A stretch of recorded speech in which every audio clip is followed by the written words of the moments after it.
दशकों से board exams का मतलब सिर्फ एक सवाल होता था कि भाई स्टेट में टॉप किसने किया। लेकिन आज 6 मई 2026 को जब गुजरात बोर्ड यानी जीएसईबी ने सुबह 8 बजे 10वीं के नतीजे जारी किए तो सबसे बड़ा झटका स्कोर्स नहीं थे। हाँ बिल्कुल, कुछ और ही था। एग्जैक्टली टॉपर्स लिस्ट का पूरी तरह से गायब होना। तो आज के इस डीप डाइव में हम सिर्फ पास या फेल का डेटा नहीं डिकोड कर रहे, हम ये समझने की कोशिश कर रहे हैं कि ये नतीजे हमारे एजुकेशन सिस्टम के बारे में क्या बता रहे हैं। सही कहा। मतलब अगर हम इन आंकड़ों और नए नियमों को ध्यान से देखें ना, तो समझ आता है कि सिस्टम अब सिर्फ जजमेंट से हटकर इवैल्यूएशन की तरफ जा रहा है। हाँ, ये एक बहुत बड़ा शिफ्ट है। तो पहले उस डेटा पर आते हैं जिसने सबका ध्यान खींचा है। इस बार ओवरऑल पास प्रतिशत लगभग 83.86% रहा है, जो काफी अच्छा है। बहुत अच्छा है। और हर बार की तरह लड़कियों ने फिर से बाजी मारी है। बिल्कुल, लड़कियों का पास प्रतिशत 88% रहा है, जो लड़कों से काफी ज्यादा है। मैं सोच रही थी कि ये तो किसी चैंपियन टीम की विनिंग स्ट्रीक जैसा हो गया है। मतलब इसके पीछे का असल मैकेनिज्म क्या है? देखिए, ये एक बहुत ही दिलचस्प सवाल है। अगर हम पैटर्न को गहराई से एनालाइज करें तो ये सिर्फ कड़ी मेहनत का मामला नहीं है। अच्छा, तो फिर क्या है? हाल के सालों में एजुकेशन सिस्टम में जो कंटिन्यूअस इवैल्यूएशन या कह लीजिए निरंतर मूल्यांकन पे जोर दिया गया है ना, वो यहाँ काम कर रहा है। डेटा बताता है कि छात्राएं अक्सर साल भर कंसिस्टेंट रहने में बेहतर परफॉर्म करती हैं, बजाय इसके कि एग्जाम से एक रात पहले रट्टा मारा जाए। एग्जैक्टली ये उसी कंसिस्टेंसी का सीधा नतीजा है। Make sense. अब एक और चीज जो बहुत इंटरेस्टिंग है वो है रिजल्ट चेक करने का तरीका।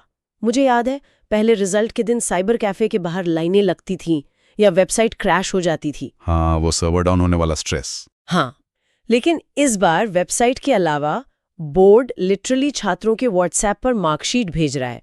बस अपना सीट नंबर 63573-00971 पर भेजना है और बस रिजल्ट आपके फोन पर। हाँ, और एसएमएस का ऑप्शन भी है। एसएससी सीट नंबर लिखकर 56263 पर भेज सकते हैं। ये तो गवर्नेंस का एक बिल्कुल नया लेवल है। बिल्कुल, इसे हम पुल मॉडल से पुश मॉडल में शिफ्ट होना कह सकते हैं। पहले छात्र जानकारी खींचने या पुल करने की कोशिश करते थे, जिससे सिस्टम ओवरलोड होता था और फिर वेबसाइट क्रैश होती थी। हाँ, अब बोर्ड खुद उन्हें जानकारी पुश कर रहा है उसी प्लेटफॉर्म पर जहां वो पहले से मौजूद हैं।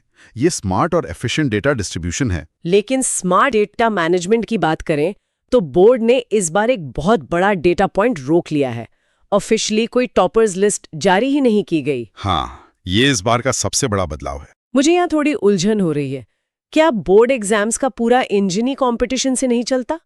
टॉपर्स लिस्ट हटाना तो ऐसा लग रहा है जैसे बिना स्कोरबोर्ड के कोई बड़ा मैच खेलना। मैं समझ रहा हूं आपका पॉइंट, लेकिन इसके पीछे का तर्क समझना बहुत जरूरी है।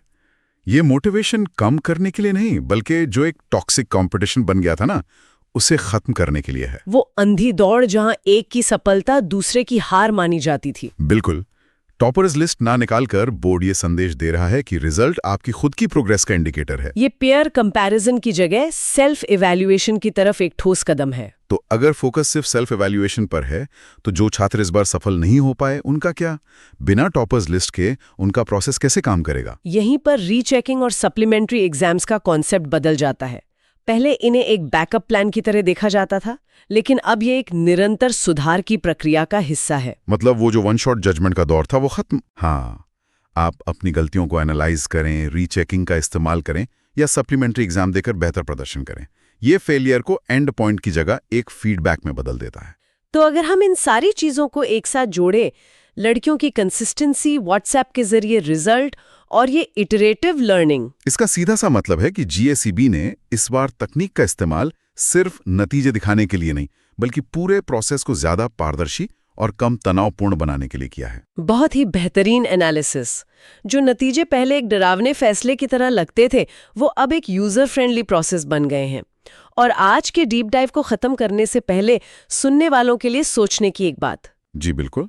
सर्वर क्रैश होने वाले दौर से निकलकर सीधा व्हाट्सएप पर रिजल्ट पाना और मार्क्स की रेस को दरकिनार कर टॉपर्स लिस्ट हटा देना, क्या ये इस बात का संकेत है कि हमारा एजुकेशन सिस्टम अब कौन सबसे बेहतर है ये तय करने के बजाय इस बात पर फोकस कर रहा है कि कौन कितना सीख रहा है? इस बारे में जरूर